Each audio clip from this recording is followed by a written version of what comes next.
kelompok 2. Hai.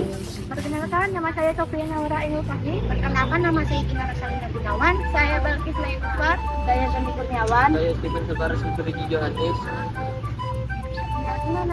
Di sini. Itu. Halo, perkenalkan nama saya Muhammad Diki Parwanto.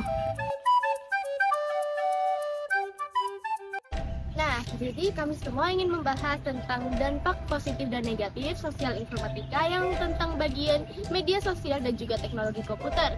Tapi sebelum itu, di sini ada yang tahu nggak apa tentang sejarah komputer? Saya. Nah, jadi awal mula mesin komputasi adalah abacus yang muncul sekitar 5.000 tahun yang lalu di Asia. Dan sampai sekarang masih ada yang menggunakan alat ini. Alat ini digunakan untuk melakukan perhitungan dengan menggunakan biji-bijian geser yang diatur pada sebuah rok abacus.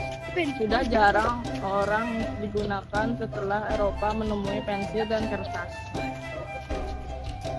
Pada tahun 1642, Blaise Pascal yang waktu itu masih berumur 18 tahun menemukan kalkulator roda numerik yang digunakan untuk membantu ayahnya melakukan perhitungan pajak.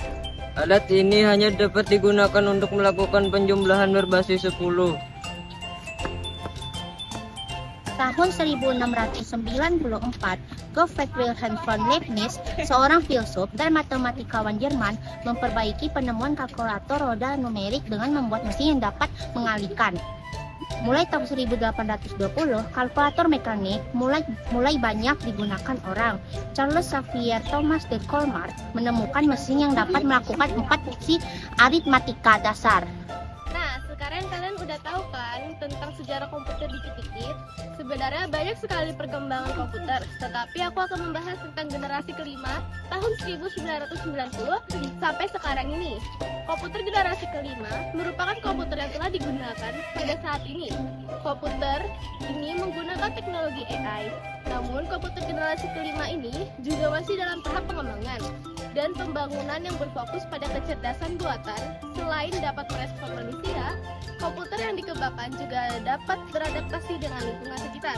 Ciri-ciri komputer generasi kelima yaitu 1. Menggunakan LSI yang masih dikembangkan lagi.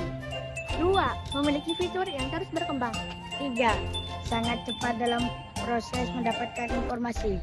Dan yang keempat, memiliki kemampuan mendengar dan berbicara serta mampu menyimpulkan dan membersihkan solusi seperti layaknya manusia. Oke, turun.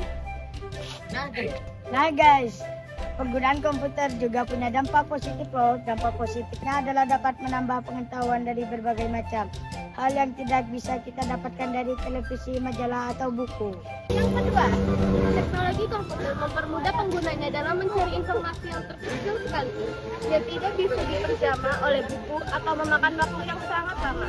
Dengan menggunakan komputer, apa yang kita inginkan cepat kita peroleh dengan cepat. 3. Dapat mempermudah penggunaannya untuk menjalin komunikasi dengan teman-teman yang jauh dan juga bisa menyampaikan suatu berita yang cepat dengan praktis tanpa harus menunggu beberapa hari. Mana orangnya? Sini. Oh, ini. Dengan teknologi komputer, kita bisa mengetahui berita-berita yang update setiap harinya, sehingga siapapun dapat mengakses berita dengan cepat. Tetapi ada dampak negatifnya loh. Yang pertama, disalahgunakan oleh para penggunanya untuk hal-hal yang tidak sesuai. Yang kedua, dapat dijadikan tempat untuk memperoleh gambar-gambar yang tidak senonoh. Pen, keren pen. Kalian ngapain? Lihat foto kecil. Tuh kucing. Yang ketiga, dapat membuat seorang penggunanya menjadi kecanduan akan teknologi komputer. Dan yang keempat, dapat menimbulkan hal-hal yang tidak diinginkan seperti pemerasan dan pemalsuan identitas. Nih, Abang Maksal. Halo, Pak. Nak, tolong TF 300 juta ke nomor rekening ini ya, Bapak butuh uang. tolong segera ya nak. Oke, Pak. Jadi semuanya stop menggunakan hal-hal negatif untuk menggunakan komputer ini. Kita harus bijak dalam menggunakan teknologi dan hindarilah semua penggunaan dampak negatif yang ada di penggunaan komputer. Itu media sosial ya? Iya dong. Wah, keren. Tapi media sosial juga punya dampak negatif dan positifnya loh. Oh, bener tuh. Kameramen diam dulu. Oh iya, maaf. Dampak positif media sosial ada banyak. Yang pertama, memudahkan untuk berinteraksi dengan banyak orang. Kedua, memperluas pertemanan. Ketiga, tidak terbatas pada jarak dan waktu. Keempat, mudah untuk melakukan ekspresi diri. Kelima, menyebarkan informasi yang dapat berlangsung secara cepat.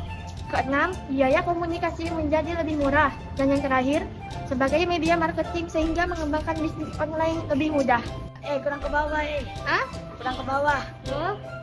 Dampak negatifnya yang pertama, anak remaja menjadi malas belajar berkomunikasi di dunia nyata.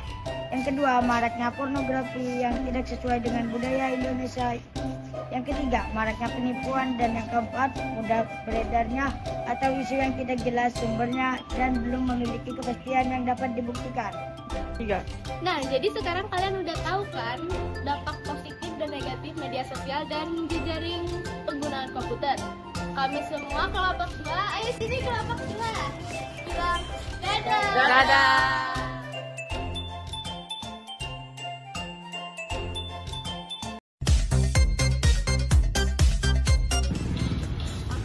Itu media sosial ya? Iya dong.